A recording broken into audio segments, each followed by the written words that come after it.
I love Brock Bowers. I believe, again, our colleague Nate Tice has him as the fourth overall player on his big board. And like, I think that hype is justifiable. Like, I would love to see him on the Jets, where you have the established offense, the established offense options on the outside, where you have Garrett Wilson, you have Mike Williams, and then you can kind of add Brock as like this third piece to go along with Breece Hall in the backfield. If Aaron Rodgers is healthy, I think that's a pretty good offense. I do want to push back on the Jets thing a little bit, just because I was going to ask you what team in an ideal but realistic world you'd like to see him land on.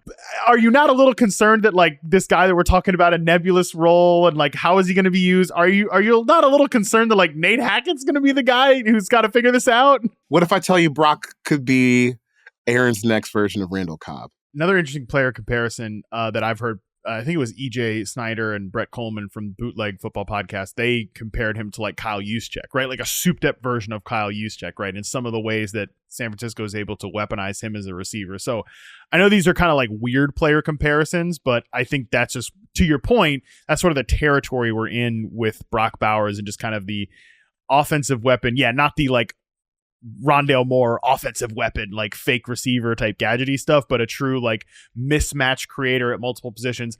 But just when we're typically thinking about tight ends, and like I know that Sam Laporta was the tight end one of fantasy last year, he hit the ground running. A lot of tight ends were very productive last year, sort of kind of pushed that. Like we were having so much conversation last year about rookie tight ends and concerns about the production and all that stuff.